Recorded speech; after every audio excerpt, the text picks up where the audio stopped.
Hi guys, I'm Ronnie, and this is Chrissy. Chrissy, and we're going to start a series of videos talking about miscarriage, fertility, and Family life in general. family life in general. What's is the main purpose behind our channel, I think. But I think I want to kind of just like make this into a series all its own, so that people will be able to look at the playlist and sort of see how we progress. Oh yeah. Um, but we are, well, actually Chrissy is still suffering through our fifth miscarriage. Um, we've been married. A little backstory: we've been married for 14 years, and we have three healthy children, perfectly healthy children. With three pretty fantastic pregnancies. Yeah, three pretty fantastic pregnancies. All three of those went really, really well. So it surprises some people that we've actually, this being our fifth one, before four miscarriages, and now our fifth one. It is surprising to some people that we've had that many miscarriages, and we still don't know, um, basically, well, what's wrong with us. What's causing the miscarriage? I did the math earlier, and we only have, not to be cold and put numbers on things, but I mean a 37.5% success rate for healthy pregnancies that's not good. Obviously, there's something wrong with us, and right now, as we're speaking to you, we don't know what that is. Um, uh, We're gonna go for a follow-up appointment. We're gonna go for a checkup on Thursday, and hopefully we can get started with some testing to find out what's causing the miscarriages. yeah, hopefully. Chrissy's done a little research, and um, what's the what did you find out about? Only about half of them, or whatever. Yeah, a little over. It just says over 50% basically. Over 50% of people who go and get tested do or don't find out what the problem is. Don't. They don't. Over 50%, which is surprising to me, because you always hear people saying, "Well, I found out I couldn't have children because of this," or whatever. And maybe that's sort of limited to situations where people just can't get pregnant. I don't know. Maybe it's a little more nuanced with people who can get pregnant, but we have trouble keeping it. Medical history wise, Chrissy does have an issue with her heart, that we don't know what that could. I mean, we know what it is. We know what the condition is, but we don't know. Pulmonary valve stenosis. Yeah, we don't know how that would affect fetal development. Also, for me, and I never even thought about this till recently, because it's never been an issue in my life, but I have a cyst at the base of my spine, which has never been. A military doctor had to point it out to me. It's never been an issue whatsoever. But two of our children happen to have that too. So I have been thinking in the past few days about whether or not that might what's the word, present itself in certain ways that make a baby unviable in the womb. The heart condition shouldn't have any The, effect on the it. heart condition, is that like is a congenital thing, but not a genetic thing? Presumably, it would have to be a genetic thing, but we're not doctors or nurses And nobody else in my family that I know of has this sort of heart thing right. that I have. So I don't know if anybody think has it's the a cyst genetic thing either, but yeah. but then again, I didn't even know it until a doctor pointed it out. I And mean, it's not something most people go around talking about and Yeah. telling everybody. So. yeah, I did. Yeah, it's funny. People don't talk about it much, but here YouTube. but yeah, that's where we're at right now. A little more history. Our first miscarriage. Actually, we had one healthy child in 2001. 2002. Sorry, 2002. We had one healthy child in 2002. And perfectly healthy. So we had no idea. Good pregnancy. Yeah, great pregnancy. Of Good. course, Chrissy was young, and she was 18 for part of that pregnancy, and she had her when she was 19. So young and healthy, um, and stuff, and everything just went excellent with that pregnancy. course, we didn't know, we wouldn't have known if something was weird, but following that initial healthy pregnancy, we decided we were going to have another one in 2004, and we got pregnant pretty easily. We were using, excuse our dogs, we were using contraceptions before that, just the pill. Before that, and we decided to have another child, and we got pregnant pretty easily after coming off of the pill. Or were you using the patch at that point?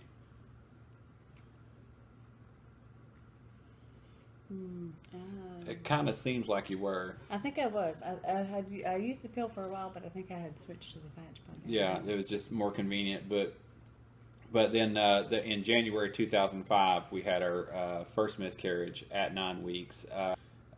And that was at 9 weeks, and I started cramping and bleeding, and the pain was pretty bad. So I went to the emergency room, and the baby was measuring on ultrasound at 6 weeks instead of 9 weeks, and no detectable heartbeat. And we were pretty certain about the gestational age. I guess that's how you would put it.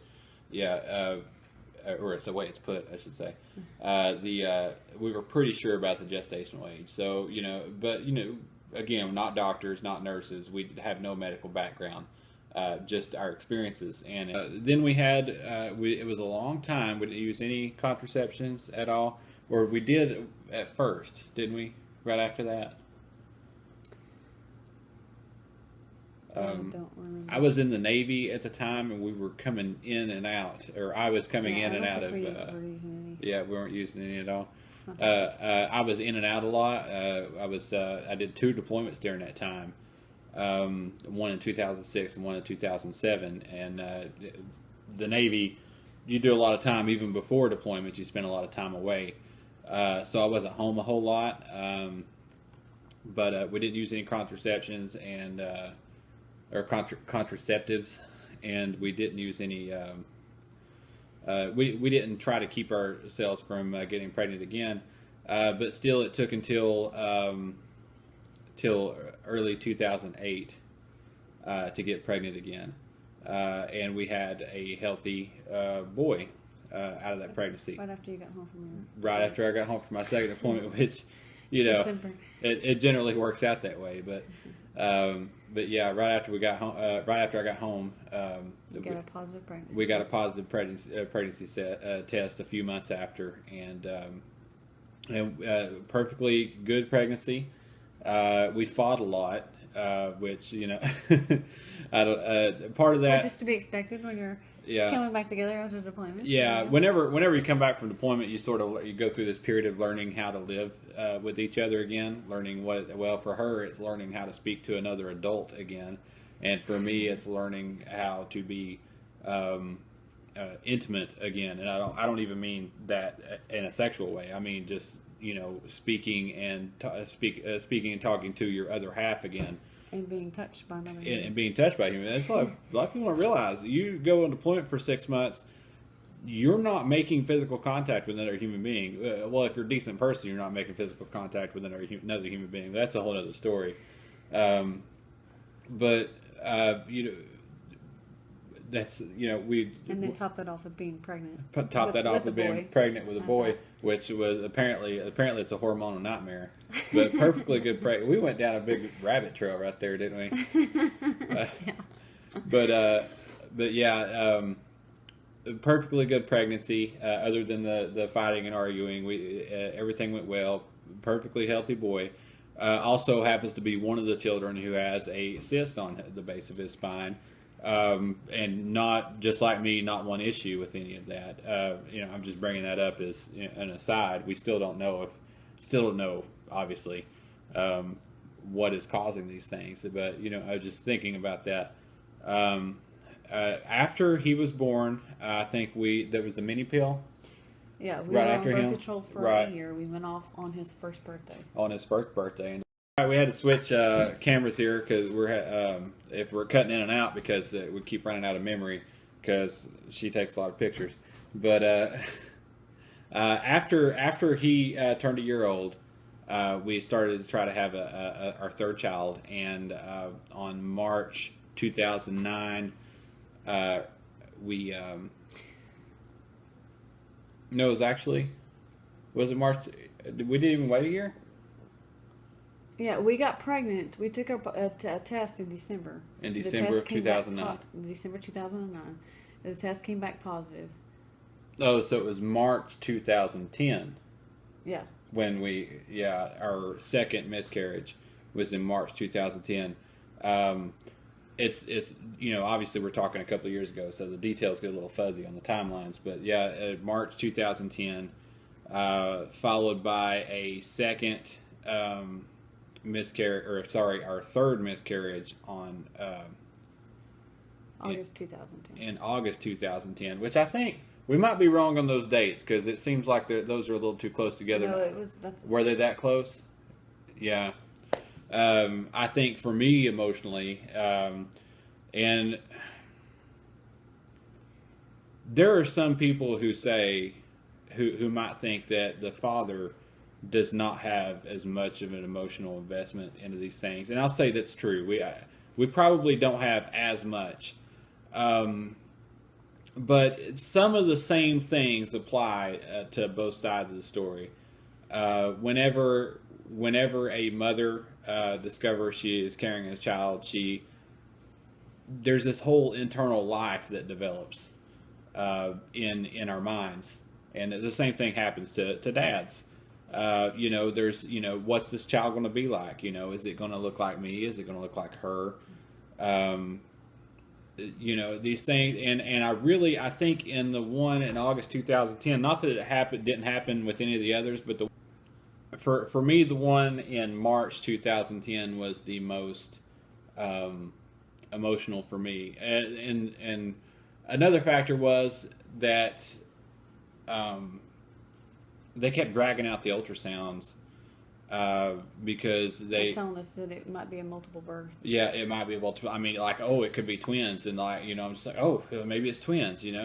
At this point, we were really starting to develop ourselves. It's weird that we were over 6 years into parenthood, and we had finally started to develop a sort of idea of what it was for us to be parents. Not that we weren't parents in that whole time before, but we really were starting to come into our own. That I really enjoyed being a daddy, and Chrissy really enjoyed being a mommy, and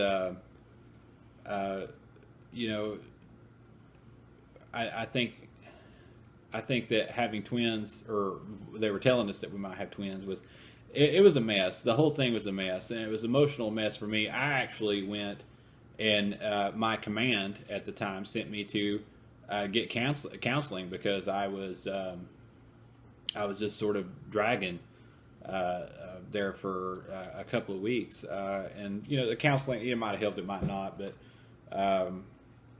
for me, it was the most emotionally draining event. It was a very long pregnancy, actually, because they were taking us back every week and doing, there for a while they were doing an ultrasound and going and checking, it could be multiple births, and they were never sort of. Yeah, and that's weird. Is they saw I guess what you call the sac. The sac, and the sac was growing, and the numbers were going up, and that's why they were saying that like it was. And there was a name that just hadn't split yet, so they couldn't see it. Yeah, like it hadn't split. Yeah. So, and there was a word. So they were basically telling us we weren't as far along as we thought we were. Which, again, just like the first one, we were pretty sure about these things. Chrissy tracks these things pretty well. But there was a word that they used to describe that pregnancy. For a while, they were just calling it abnormal pregnancy. An abnormal pregnancy. It's something basically that it was never a baby, and that it. Yeah, because in all the ultrasounds, they never saw anything other than the sac. Yeah, there was never. So basically, there was never. Yeah, and they don't know for sure. They basically just postulated that a mass had grown, a mass of tissue, which we think is like a molar pregnancy, because if you've ever looked into molar pregnancy, that's basically. Yeah, which description basically means that there wasn't a baby, or there never was going to be a baby. There was some sort of it was sort of an off pregnancy or whatever, which is kind of odd that was the one that affected me. Yeah, the terms get confused, I guess, for us. But let's see, and there was the one in August 2010. Chrissy had moved back home. I was getting out of the Navy. I was finishing up my last few weeks. We knew she was pregnant when we got her moved home. And then when she got moved home to our home state, she actually had to go through that miscarriage by herself because I was in another state. I was still in Virginia, finishing up my time in the Navy. And so we don't talk much about that one. We talked about it a lot on the phone, but for me, it was like I was distant from it, which sounds odd, but during that time in our marriage, I think following that there was a time when Chrissy told me that, I love you, but I don't like you very much. I think that basically the third pregnancy would be what is considered a chemical pregnancy, in that it was a very early pregnancy because we had taken the pregnancy test and just a few days or maybe a week after the test was when the miscarriage happened. Right. So if we hadn't have tested when we tested, we would have just thought it was like a late period. Right. Right. Yeah. Yeah. And that was the one in August. Yeah. Yeah. August 2010. Yeah. And it wasn't that hard on you. Right. It wasn't. It wasn't bad physically as painful or anything like that. Yeah. It was as the others. Yeah. And our fourth. I think because it was so early, there just wasn't as much to break down and to have come out. So. Yeah. And the fourth miscarriage happened in February 2011. Was that we saw a heartbeat? Yeah. This was the hardest one for me at the time, because we went and we saw a heartbeat, and the heartbeat was low. They told us from the beginning, that the baby had a heartbeat, but it wasn't as high as they would like it to be. So they wanted us to come back in a week, and I think we were 8 weeks pregnant when we went for the ultrasound, and they told us that it had a heartbeat, but the heartbeat was low. So we came back a week later, and there was no heartbeat. And it looked like, they told us that it looked like the baby had grown maybe 2 or 3 days after the initial ultrasound, where we saw the heartbeat, and then had stopped growing. Yeah, that was certainly hardest for Chrissy. I think I was getting sort of fatalistic about it, personally. Miscarriages don't get easier. Some are harder than others, but the more you have, the easier it gets. Is not really accurate. I don't know. What do you say about that? Yeah. Yeah, but what I would say though is that once you're starting your fourth miscarriage or your fifth miscarriage, you get sort of fatalistic about it. And I think that's really I think the reason why it was the hardest for me was because, one, we saw the heartbeat. This was the first time we'd seen the heartbeat. Yeah. Oh, it's got a heartbeat. At least there's that. Yeah. And so, there was definitely the hope that, it would turn out to be okay. And then there was why would it have a heartbeat and then just all of a sudden stop growing? Right. No indication, no whatever. How could that happen? And yeah. And also it was the fourth, and so I was like, wow, how could we have 4 miscarriages? Yeah. Yeah. And me at this point, I'm like, and even at this point, I'm like, well, that figures, after so many, I'm just like, well, not that I expected it or anything. Well, I just, you sort of get guarded. You get sort of jaded, to the idea that, it certainly doesn't come as a surprise anymore, which doesn't necessarily make it easier. It actually, it's sort of pessimistic, obviously, for obvious reasons. It is sort of pessimistic, and, I don't like thinking that way, but I think you sort of try to protect yourself, but it doesn't really. Definitely. Definitely. Yeah, protect yourself emotionally. Protect yourself, to prepare for the possibility that this can happen, and it's strange because once you've had so many miscarriages, when you find out you're pregnant, you can't be as excited as somebody who's never had a miscarriage. You can't run out and tell the world. You're scared of everything. You can't right. tell everybody. You're so scared that you're going to miscarry that you just Right. Which brings us to this one. Well, we had another healthy child. Well, we ended up having to have a DNC. A DNC on that one. On February 16th, 2011, we went in and had the DNC because we were just not going to be able to do this naturally, and we tried, twice. They gave you the medicine to contract and get everything out. Yeah. To get everything out naturally, and it just wasn't working, so we had to have the DNC.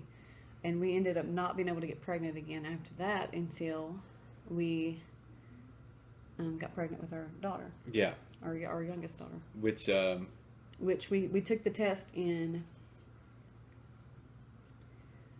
August 2013. 2013. Yeah. Numbers. Both of us. And it was positive. Yeah. And we had another great pregnancy with her. Yeah. Everything worked Now, really well. beginning with her, we didn't tell anybody until we saw the heartbeat. And not anybody. There was a few select people. Heartbeat. Yeah. Good strong heartbeat. Well, let's go get her right now. Hold on. In March 2014, our beautiful baby girl was born. Yeah, she was perfectly healthy. She just woke up. Sorry, guys. But we at this point, I think after the second miscarriage, we didn't do any contraceptives anymore. Right. None whatsoever. Our ideas, after so many miscarriages, our ideas about fertility and family planning and things like that changed. Some of our religious convictions certainly changed, and we dropped some of the old, or not even old, some of the sort of societal expectations that had been taught to us growing up. We just sort of dropped those things after the second miscarriage, and so there's not been any contraceptives whatsoever since the second 2010, March 2010.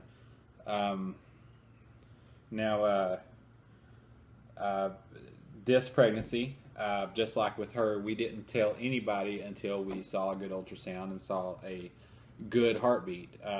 We went in at 8 weeks to have a checkup on this pregnancy, and the baby had a heart rate of 165, and was measuring correctly. Was measuring right on time. Looked like nothing obvious on the ultrasound. Now I kind of feel like the doctor that we go to now with her and with this most recent miscarriage is I don't feel that their ultrasound machine is very good. Yeah. It seems like a couple of years before we were seeing ultrasounds at military hospitals that were a much better quality. So maybe something could have been caught, but it wasn't. But they also did, with this one, they did an abdominal ultrasound at 8 weeks, which is sort of strange because in the beginning... They did not do the other one, right. Yeah, because in the beginning, normally, when you're early weeks on, they do the transvaginal ultrasounds, and they didn't do that this time. They did the abdominal straight away, and I guess because she felt like we were far along enough to be able to see abdominally. Right. She didn't do that. She just did the abdominal and...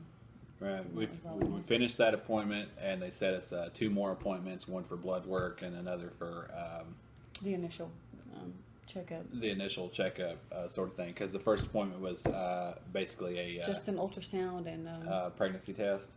Ultrasound, pregnancy test, and then talking with the doctor. Right. And so our appointment was going to be on Thursday at 3:00 for the blood work, I think it was. And the miscarriage started on Saturday night.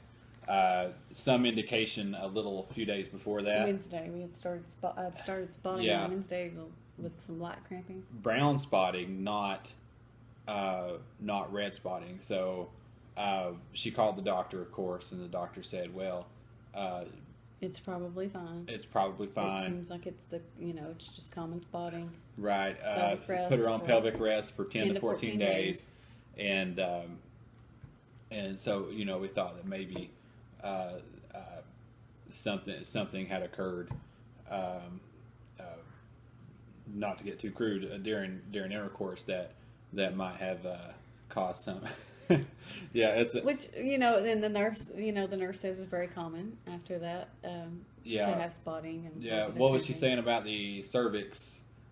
She said during pregnancy your cervix is very swollen and there's a lot more blood flow. Yeah, so there's more of a danger of that. So, but then the spotting kept happening and sometimes was even heavier. And then Saturday night, it was basically confirmed. Chrissy was having contractions and cramps, and the bleeding was heavier, and then turned a brighter red. Never got bright red like some of the others. Oh, it did eventually. Okay, I don't see everything, but, especially now that I can't always be right there, because of the with her because of the other children. Somebody's got to be, especially this one, right there with her. Eventually becoming bright red and passed a lot of tissue out eventually, and we decided that we wanted to bring you all with us in trying to figure out what it is exactly, because we want more children. We love being parents. Chrissy certainly doesn't feel like she's done, and I don't either. So we want to find out what's wrong so that we can see if we can fix it, hopefully. It kind of sucks that we've waited till the 5th miscarriage, but there were insurance problems involved. And normally they tell you have to have 3 recurrent miscarriages before they'll even do the test. Oh, is that right? Yeah. Well, we met that. Yeah. Met that requirement. So, hopefully we can get some testing.